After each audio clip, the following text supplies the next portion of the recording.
Sleigh bells ring, are you listening? In the lane, snow is glistening. A beautiful sight we're having tonight. Walking in a winter wonderland.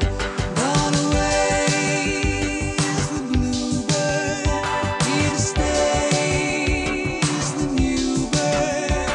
He sings a love song as we go along. Walking in a winter wonderland. Hello fellow YouTubers, this is Utah Moses here to give you my review on The Fighter. You don't have to. You'll make it wide. You'll make it wide.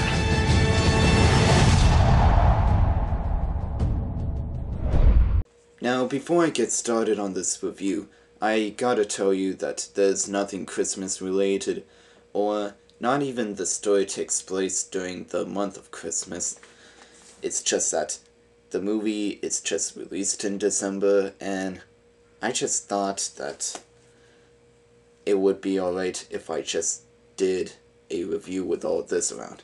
So, now that I have that explained, let's get started. Now, the story is about a man named Mickey Ward who took on a career of boxing and became quite famous for it up until he was mismatched at a boxing match with a middleweight champion and gotten the life beaten out of him.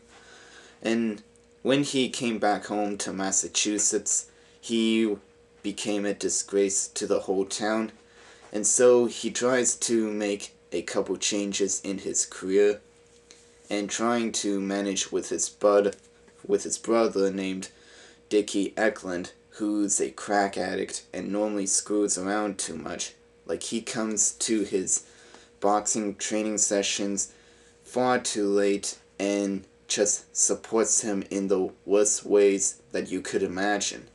And he also falls in love with this bartender named Charlene and tries to think of a way to get back on top.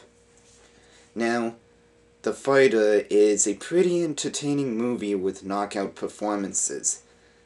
And I'm glad that it was released in my hometown because it starred Batman's Christian Bale. Like, I don't know any movie that he starred in that didn't got a limited release. Maybe if he was in The Black Swan, that movie could have been released here. Like, you don't know. Ironically, Darren Aronofsky produced The Fighter, and he was even offered a chance to direct it, but instead he turned it down so he can direct, of course, Black Swan.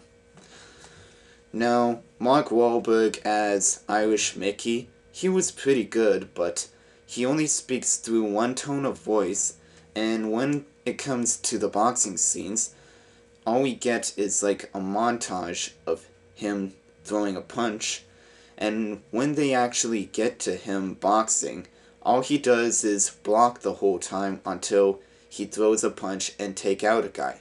I mean, really, he only gives like 1 or 2 punches in like 2 boxing scenes, or 3 actually, and that's all it takes for him to take out a guy. Like, I know the whole movie shouldn't revolve around boxing, but I see more fighting in a boxing scene than in a Rocky Balboa skit. Oh, I only got one eye, Mick. Listen to me, kid. Don't worry about that. All right, here we go.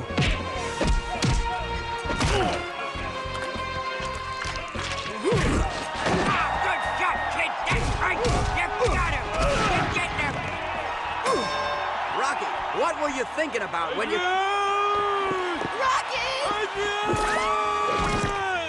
Christian Bale is the one that steals the show in this movie as Dickie Eklund, Mickey's older brother.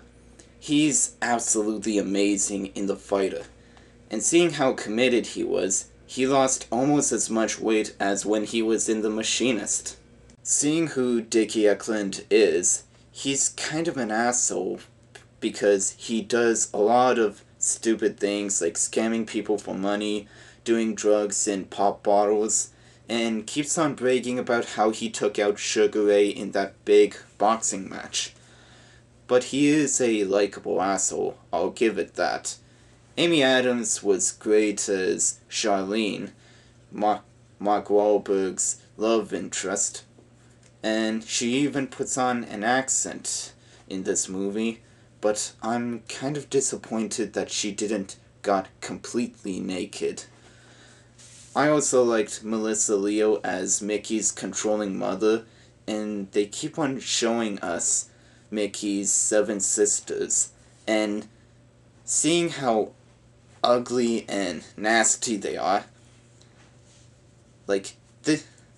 this movie doesn't make a lot of people or the actors that they're playing them look beautiful. This is the best way that I can describe them. Mickey's mother is like Saruman from Lord of the Rings, while her sisters are like the orcs of Isengard.